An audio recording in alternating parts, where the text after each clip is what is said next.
depuis mon plus jeune âge, et alors depuis 17 ans, vécu dans des mondes extrêmement masculins.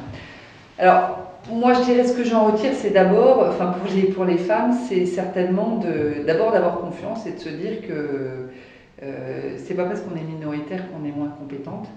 Et je pense que le fait de bâtir finalement une carrière sur des atouts qu'on a de compréhension, du business, etc., et ben c'est vrai pour toutes les femmes, et on est toutes capables de le faire. Et ce que je dis aux jeunes femmes que je conseille, c'est d'abord ayez confiance en vous. Et je crois que c'est ce premier problème de la confiance qui se construit. Moi j'étais quelqu'un de très timide, je suis restée d'ailleurs assez timide, ça ne se voit pas forcément tous les jours, mais donc bâtir cette confiance, se dire qu'on a un certain nombre de leviers sur lesquels on peut travailler, c'est tout à fait important. Et le point, c'est aussi de se challenger soi-même et de ne pas faire des choses qu'on sait qu'on saura faire. Et ça, je pense que c'est un critère aussi assez féminin. C'est un de mes patrons qui m'avait dit ça d'ailleurs au début de ma carrière. Il m'a dit ne prends jamais un poste que tu sais que tu sauras faire. Parce que tu vas te recroqueviller sur toi-même. Et donc d'avoir une part toujours de challenge en disant ok, bon, je maîtrise une partie, ça non, mais je me lance. Et c'est ce qui permet de progresser. Il y a quelque chose qui se dit entre les hommes et les femmes qui est toujours qu'on choisit les hommes sur leur potentiel et les femmes sur leur réalisation. Et je pense que là-dedans, il y a à la fois effectivement la vision que l'ensemble des managers peuvent avoir des femmes, mais aussi le fait que les femmes souvent aiment bien être sécurisées et donc du coup prennent peut-être moins de risques. Et voilà, c'est cette notion de savoir prendre des risques qui, je pense, permet de progresser. À France Télécom, il y avait effectivement des réseaux de femmes. Il y en a aussi à la SNCF, mais que je connais moins bien, je suis arrivée plus récemment.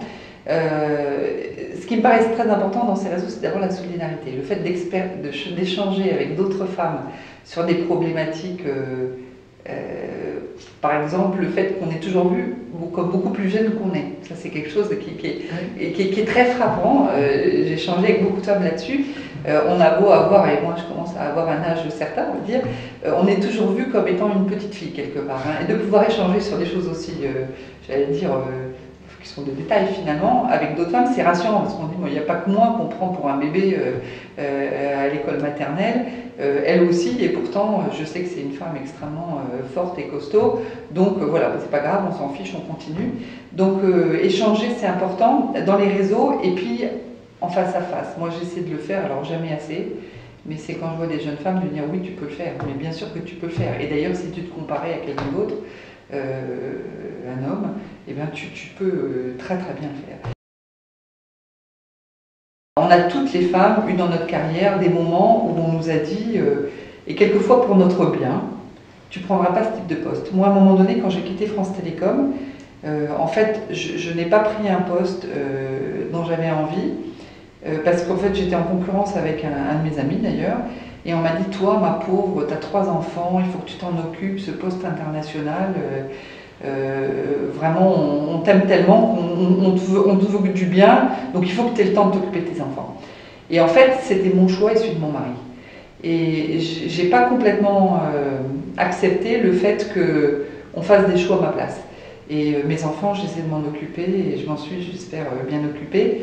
Mais je suis partie chez Alcatel pour faire de l'international et dire que bon, ben voilà, on ne m'avait pas confié une responsabilité que j'aurais pu prendre sur des critères qui n'étaient pas les bons et qu'ailleurs, ben, j'allais apprendre ce métier-là que je voulais apprendre. Voilà. J'ai un exemple en tête d'une jeune femme à France Télécom qui est extrêmement brillante, que j'ai suivie depuis tout le début de sa carrière et à qui, à un moment donné, on voulait confier une promotion et ses patrons, jeunes et bienveillants, ont dit la pauvre, non, on ne va pas la charger encore plus. Et je leur dis, je vous demande de lui demander ce qu'elle veut. Et en fait, elle a dit, oui, je peux le prendre si je suis aidée. Voilà. Et donc, tous les deux, qui étaient des hommes tout à fait ouverts avec des femmes qui avaient des carrières professionnelles, etc., ce qui m'a beaucoup frappée, c'est que je leur ai fait mettre le doigt sur le fait qu'eux-mêmes mettaient des freins vis-à-vis de cette jeune femme, qu'ils estimaient énormément, pour son bien, mais avec eux-mêmes leur façon de penser. Voilà. Donc je pense que c'est extrêmement important. La façon de donner des ordres, ça m'a beaucoup éclairé aussi, c'est que les femmes les donnent souvent beaucoup plus, et ça je pense que c'est vraiment ce culturelle, hein, et d'apprentissage. Elles disent s'il te plaît, merci, pourrais-tu faire ça demain? Et alors pour une femme, dire s'il te plaît, merci, pourrais-tu me donner ça demain, c'est un ordre, tandis que l'homme, il va dire je veux ça demain, et sans conditionnel, quoi. Et donc l'homme, il peut interpréter comme elle m'a dit ça serait sympa si, mais bon, si j'ai pas fait, c'est pas très grave.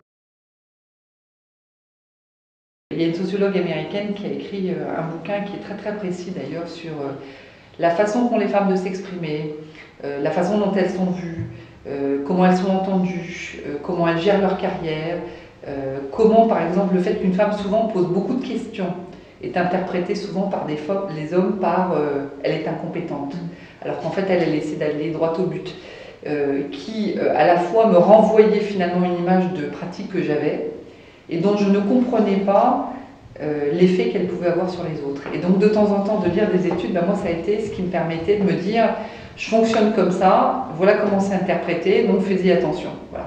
Et donc c'est une source d'enrichissement et puis aussi de se remettre un petit peu droite là pour se dire voilà, c'est normal, je ne suis pas la seule, mais il faut que j'en sois consciente. C'est un exercice aussi sur soi-même. Je pense qu'en management c'est très important de bien se connaître soi-même. Donc bien connaître ses fondamentaux, ses drivers. Moi par exemple je suis quelqu'un qui est plus dans l'action. J'ai besoin d'action pour me motiver. J'aime bien que tous les matins soient une nouvelle journée. Mais bien se comprendre et bien se comprendre aussi en tant que femme, c'est fondamental pour rester soi-même et pas rentrer dans des problématiques où on décide de se transformer pour devenir quelqu'un d'autre. Je trouve que les femmes qui ont tendance à se masculiniser, je sais pas comment on dit, pour montrer de l'autorité par exemple, se transformer en sorte de mâle alpha, c'est quelque chose qui est souvent très mal perçu, que décrit d'ailleurs le livre dont je parlais, et qui elles ne sont pas elles-mêmes, et donc quand on n'est pas soi-même, ben on réussit moins bien. Donc.